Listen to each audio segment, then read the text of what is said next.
ton kéki. Il t'a connu ton esprit. C'est l'esprit que Dieu a connu.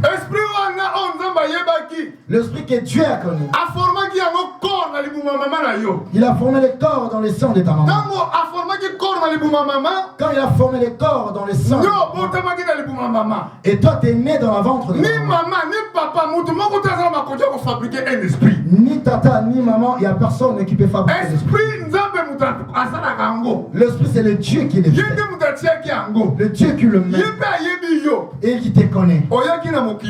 Tu es venu sur cette terre comme une missionnaire. Mercenaire. Tu es venu pour combattre. Quel combat? Quel combat? Combat de la foi. Combat de la foi. Un jour, tu partiras. Ici, on dit ceci. Le chapitre 13. Chapitre 13. Pose toi-même la question. Ici, il parlait pour les gens qui étaient vivants ou bien les gens qui étaient déjà morts. Si vous vivez selon la chair, vous mourriez. Mais, si par l'esprit, vous faites mourir les actions du corps, vous vivrez. Alléluia. Amen. Donc, il y a qui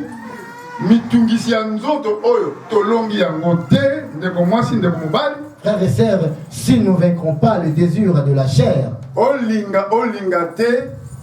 tu veux ou pas, l'ange de la mort,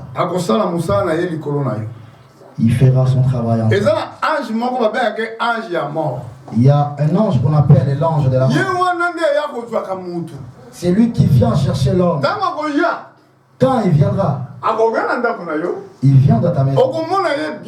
Tu le verras. Il te dira, prépare-toi.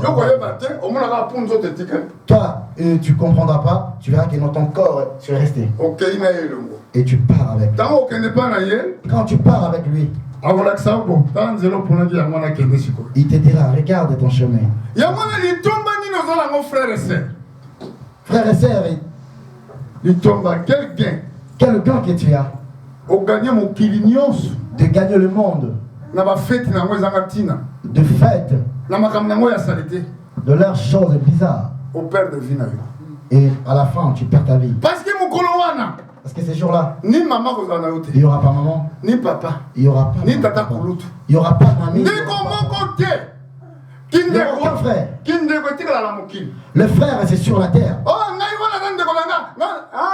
Celle-là c'est ma copine. Ici sur la terre c'est ma copine.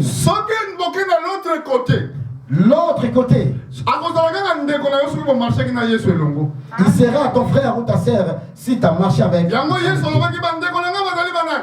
Voilà pourquoi Jésus a dit, qui sont mes frères? C'est ceux qui écoutent la parole. Si dans ce monde tu n'as pas obéi à la parole, donc la mort est une séparation. La mort, ça sera une séparation. Dans la définition de la mort, la séparation. La mort, cela signifie la séparation. Amen. Amen. On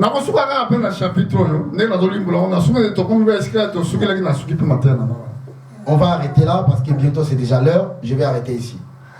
Bon, la chapitre 15. Chapitre 15. Pardon, verset 15, babi. Total, il y a 14, hein? 14 c'est pas le Bible. Car tous qui sont conduits par l'Esprit de Dieu sont fils de Dieu. Amen. Tous ceux qui sont conduits par l'Esprit de Dieu, c'est eux qui sont les enfants de Dieu. Si tu demandes aux gens, ils disent non, moi je suis l'enfant de Dieu. Ouais, tu seras l'enfant de Dieu. Si l'Esprit te conduit, si tu es l'enfant de l'homme, tu es l'enfant de l'homme. Tu marcheras selon la pensée des gens. Mais si tu es l'enfant de Dieu, tu es l'enfant de Dieu. Tu marcheras selon la pensée de Dieu. Verset 15, ils nous ont dit, mon frère, et vous n'avez point reçu un esprit de servitude pour être encore dans la crainte, mais vous avez reçu un esprit d'adoption pour lequel nous crions Abba Père.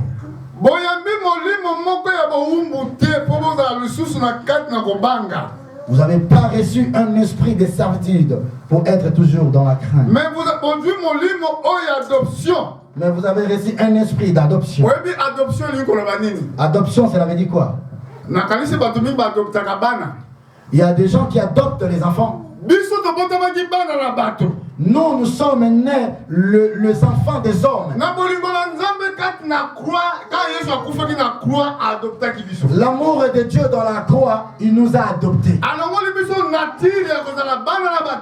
Il nous a enlevé la nature d'être les enfants des hommes.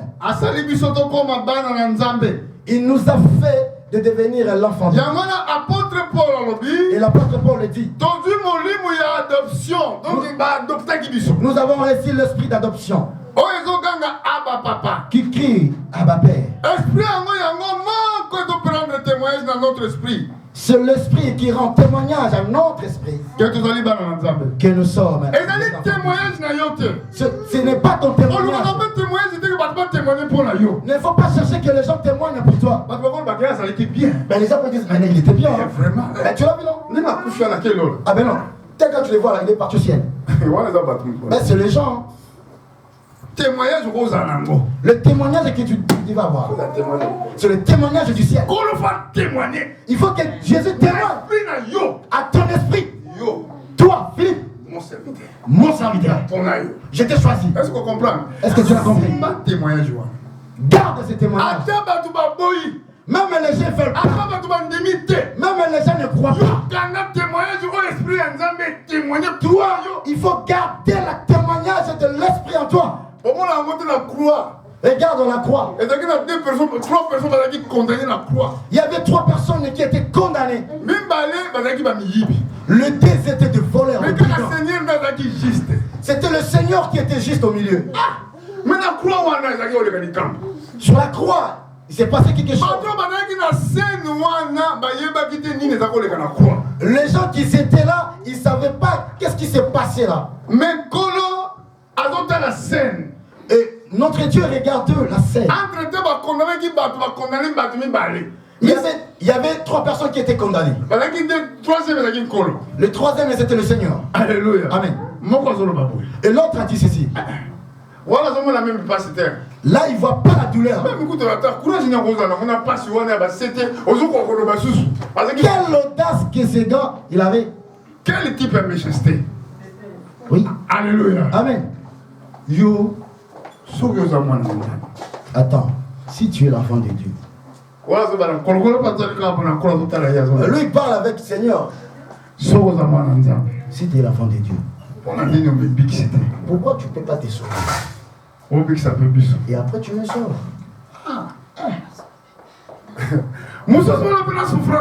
Kaka. Avec son souffrance. Il a écouté l'autre qui parlait à côté. Quand tu dis n'importe quoi, Dieu ne répond pas. Quand tu pries n'importe comment, tu passes le temps pour rien.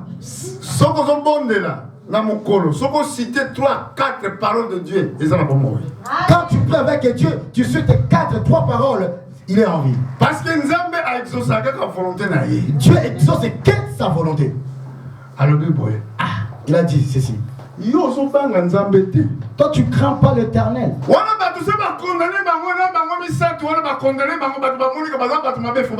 Ils étaient déjà condamnés à mort. Bientôt sera leur mort.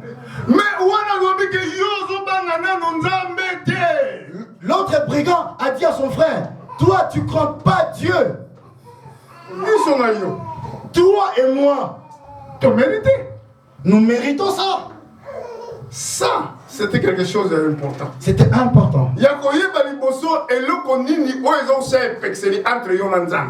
reconnaître la chose qui fait l'interdiction entre toi et avec Dieu.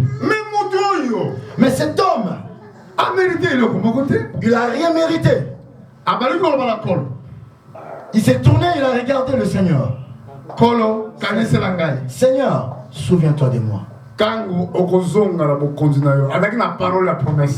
tu vas retourner à ta gloire. Quand tu vas retourner. Entre toi et moi, nous attendons le retour de Jésus jusqu'aujourd'hui. Mais cet homme-là, il dit jusqu'à ce que ton retour. Christ lui a dit aujourd'hui. Je serai avec toi. Quelle surprise. Non, paradis. Au paradis. Alléluia. Amen. Ah, c'est très important. Très très important. Bon, le verset 17 du Bible, verset 17 pour conclure. Bible, or, ce que tu as dit, or, si nous sommes enfants, héritiers, nous sommes aussi héritiers. Héritiers de Dieu. Héritiers de Dieu. Écoutez cette chose. Parce que vous êtes héritier. Héritier, c'est la personne qui bénéficie les choses de son père. Les choses passent avec ces choses. Si moi je suis héritier, le monde passe à leur problème. Le monde passe à vers leur thune. Aujourd'hui, les gens, pour régulariser les gens, ils croient que non, ils te donnent la vie. Pour te donner seulement la maison. Trop de papiers.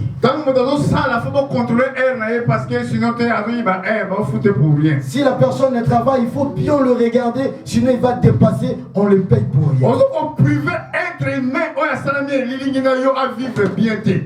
Tu es en train de priver l'être humain qui est créé à l'image de Dieu. Parce que c'est la loi de la chair. Mais même si leur loi dit comme ça, toi tu es héritier de Dieu. Remarquez, co-héritier de Christ. C'est co-héritier de Christ. C'est co-héritier. On était avec Christ quand il était mort. Alléluia. Amen. Parce que nous sommes des co-héritiers. Raison pour laquelle la souffrance actuelle ne te pousse pas à abandonner Jésus. La puissance actuelle, la souffrance actuelle, c'est passager. Alléluia. Amen. Ah, Nathan, bien, mes frères. Verset 18, ce matin. Cette fois-ci, vraiment, on va arrêter là. Je vais bien lire, merci. J'ai demandé Jésus.